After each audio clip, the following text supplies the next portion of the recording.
Salut à toi, je m'appelle Martin Pintal. Si jamais tu n'es pas abonné à ma chaîne, je t'invite à le faire immédiatement. Si tu es abonné, merci beaucoup, c'est très apprécié et surtout merci d'être là. Aujourd'hui, je reviens sur le dernier vidéo que j'ai fait il y a déjà maintenant une semaine que j'avais appelé Introspection, les vérités font mal. Ce vidéo-là a été une vidéo qui a été un très bon point de départ pour arriver à une réponse que je cherche depuis très longtemps, qui est pourquoi je ne m'aime pas.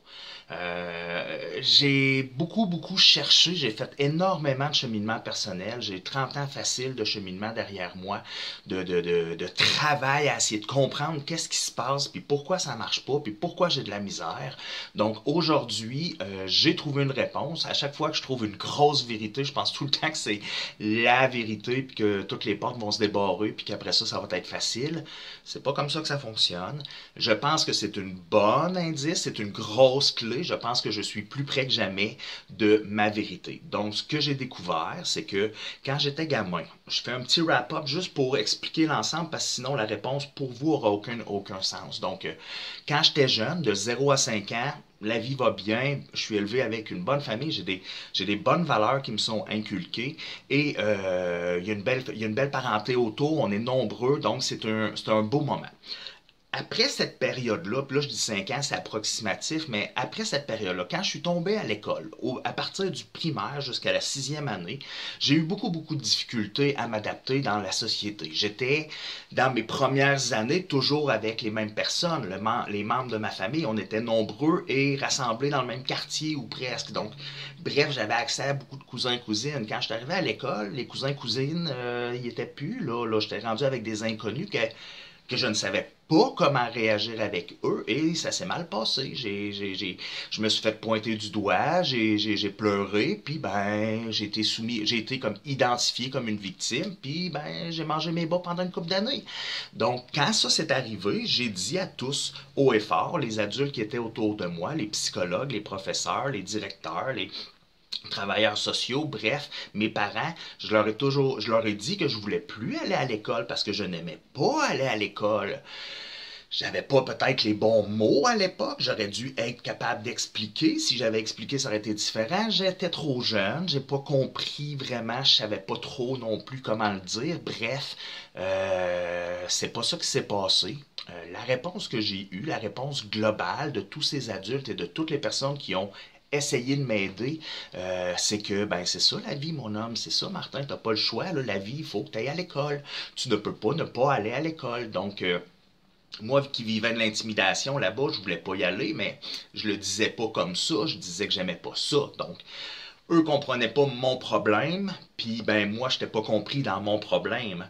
Donc qu'il y a eu comme déclic, si on veut, dans mon cerveau à partir de ce moment-là, j'identifie peut-être entre 8 et 10 ans, j'ai dû prendre la décision, une genre de décision finale que, ben, hosto, si vous voulez pas m'aider, ben, je vais me débrouiller tout seul. Si la vie, c'est ça, ben, ça a l'air que je suis tout seul. Parce que peu importe ce que je dis, puis que je claim que je déclare avoir de la difficulté, ben, tout ce qu'on me dit, c'est que c'est ça la vie, puis que c'est normal. Fait que dans ma tête, si c'est ça la vie, ben, schnoute. Schnoute, puis je me barre. Je me suis fermé au monde extérieur parce que ça me faisait trop mal. Et j'ai commencé à essayer de m'adapter tout seul à ce monde-là, à me débrouiller tout seul là-dedans. Puis, je crois que la raison pour laquelle je ne m'aime pas aujourd'hui et que j'ai tant de difficultés à faire plein de choses vient du fait que je me suis jamais pardonné d'avoir tout coupé à l'époque. Tu sais, je suis un ermite. Un ermite implique que tu n'as pas de contact ben avec les autres. Les seuls qui ont resté, les seuls rares qui ont resté, c'est ceux qui ont insisté. Puis, même dans ceux qui ont insisté, il y en a gros qui n'ont pas resté. Je suis rough, honnêtement, je suis difficile. Quand on me connaît pas au départ, c'est un gros adaptation à faire. Je suis un peu trop direct, je suis un peu trop... faire des miroirs et te montrer des choses. Et bref, je suis particulier là-dedans, mais ma façon d'être globale n'est pas correcte envers moi-même parce que je me punis. Donc, je crois que à l'époque, quand j'ai décidé de me barrer de tout parce que j'avais mal, puis c'était ma façon à moi de survivre à l'époque, ben je crois que j'ai jamais accepté les conséquences que ça a impliqué, puis j'ai jamais accepté d'avoir continué dans cette voie-là, parce que j'ai toujours eu l'option de changer puis de revenir, mais je me suis toujours entêté, j'ai voulu rester là volontairement. Imaginez que moi, je veux pas voir personne, ok? J'ai début vingtaine. Ma mère m'appelle pour me dire que ma grand-mère va bientôt mourir. Ça fait 7 ans que je l'ai pas vue, puis que elle veut me voir. Puis moi, je dis non.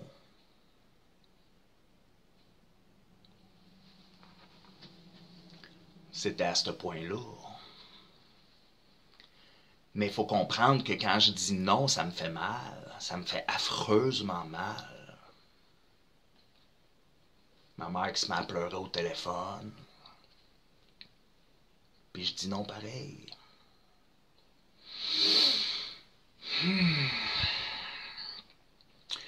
Fait que ça a eu un coût énorme de jouer à l'ermite, puis de me barricader, puis de m'enfermer dans mon univers. Ça a eu un coût immense. J'ai fait mal à bien du monde. J'ai fait mal à beaucoup de gens. Encore aujourd'hui, je fais mal à des gens. Je fais mal à presque tout le monde qui est autour de moi. Globalement, je pense que je leur fais plus de bien que de mal parce que je les aide. Mais globalement, si je regarde dans le passé, j'ai fait beaucoup, beaucoup de dommages autour de moi. Parce que j'ai refusé de voir les autres, puis j'ai refusé l'accès de ma vie aux autres. Mon accès, en fait. Quand je coupais tout, là. Fait que c'est ça. Fait que j'ai souffert beaucoup, puis je pense que cette souffrance, c'est moi qui me la suis infligée parce que je n'étais pas d'accord avec la façon que j'ai géré le problème. Je n'étais pas d'accord avec cette solution qui était devenue permanente et qu'il ne me satisfaisait pas parce que ça l'a coupé mon lien avec ma mère, ça l'a coupé l'amour que j'avais avec elle. Est-ce qu'à l'époque j'étais trop fusionné définitivement? J'étais un fils à maman. J'ai fait 4 ans de psychologie, de psychologue, suivi aux 2 semaines, 1 heure de temps à chaque fois, pour essayer de briser le cordon qu'il y avait entre moi et ma mère qui n'était toujours pas brisé, le cordon ombilical. Fait que tu sais, 4 ans de thérapie, ça c'était avant que j'aie fini ma 6e année, là. Fait que j'étais un petit pout encore, là, j'étais encore un gamin, là, puis ben, on essayait de faire en sorte que je décolle des jupons de ma mère. Fait que, au travers de cette période-là, dans cette période-là, j'ai barré quelque part, puis j'ai fait, ben, s'il faut absolument que je me détache, puis que, ben, ça a l'air que c'est moi qui est le problème, là. Fait que, c'est comme ça que je l'ai pris à l'époque. C'était tout ça la vérité. C'est pas ça qui est important. L'important, c'est que c'est comme ça que je l'ai vécu. Puis je me suis fermé. Puis ça l'a causé, ça l'a fait en sorte que j'ai fait souffrir ma mère comme pas possible. Tu sais, quand ton enfant veut pas, là, veut pas descendre à Noël, veut pas.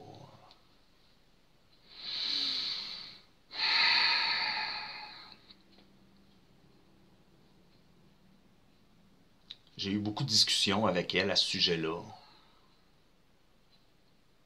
La majorité du temps, elle semblait comprendre, mais de temps en temps, je recevais un coup de téléphone, puis ma mère en pleurs qui me mettait un ultimatum parce qu'elle était plus capable.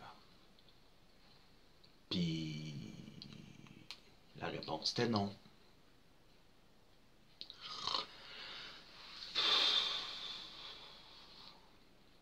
Fait que de mon bord, je le sais que je suis en train de détruire la personne qui est l'autre bord du téléphone.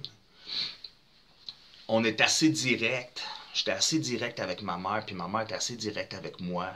Tu sais, c'est pas d'hier là, que je suis capable d'être franc. Là. C'est entre autres à cause de son influence. Ouais, fait que elle me dit à quel point j'y fais mal, puis à quel point ça la détruit la situation, puis à quel point elle souffre de tout ça. Puis moi, ma réponse est non. Puis quand je raccroche, ben j'ai mal, puis je m'enfuis, puis je me cache, puis je me terre encore plus, puis là, ben je me drogue, je fume du pot à côté. Hmm. J'essaie de sortir de cet environnement-là depuis toujours. Depuis toujours, j'essaie de sortir de ce problème-là, de ce pattern-là qui veut pas décrocher, que j'ai bien de la misère à virer de bord. Parce que, ok, un coup que tu as trouvé que tu t'aimes pas, c'est le fun, là, mais je fais comment pour m'aimer maintenant? Ben, pour réussir à t'aimer, il faut que tu trouves pourquoi tu t'aimes pas. Puis il faut que tu acceptes la réalité pour ce qu'elle est. Il faut que tu acceptes que tu as peut-être fait un mauvais pas à l'époque, puis que ça a détruit bien des choses, puis que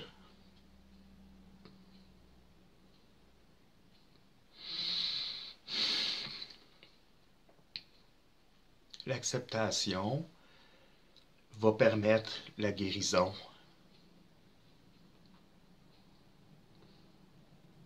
Mais l'acceptation implique aussi de voir tout ce que ça a impliqué, que mes actions ont créé, ont généré. Il faut que je les voie.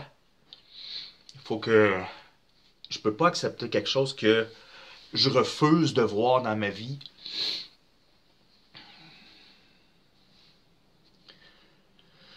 Fait que je le sais que ça, c'est une très grosse vérité pour moi. Je le sais que ça, c'est une clé majeure dans ma situation, dans mon cheminement personnel. Après 30 quelques années, 40 ans, j'ai 41 ans, j'ai aucune idée combien d'années que je fais du cheminement, honnêtement.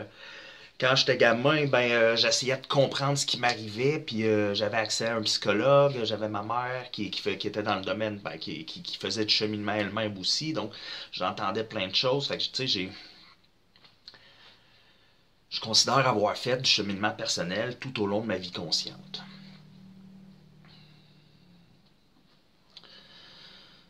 Puis aujourd'hui, en 2021, en ce début d'année, ben, je découvre pour la première fois, je pointe pour la première fois une situation que j'ai tourné autour comme pas possible. Cette histoire-là que j'ai contée tantôt, là, j'ai tourné, puis tourné, puis tourné autour. Quand je pense à cette période-là, c'est tout le temps ça. C'est tout le temps ce discours-là, ce récit-là qui embarque. J'ai comme de quoi dans l'œil. C'est comme ce récit-là qui embarque, puis c'est toujours la même histoire, puis c'est toujours les mêmes éléments, mais juste comme... Donc, je savais que j'étais à la bonne place, mais je comprenais pas le bon message. C'est pour ça que je passais pas à autre chose, puis que je faisais pas comme ah, puis que je tourne encore dans cette zone-là. Mais maintenant, avec cette vision-là, ce côté-là, cet angle-là du problème que je vois maintenant, ben je pense sincèrement avoir mis le doigt pile dessus. Pile, pile, pile à la base. J'ai pas d'événement précis, c'est une période de temps, c'est une transition qui s'est faite dans une période relativement courte de ma vie, probablement 6 mois, 1 an.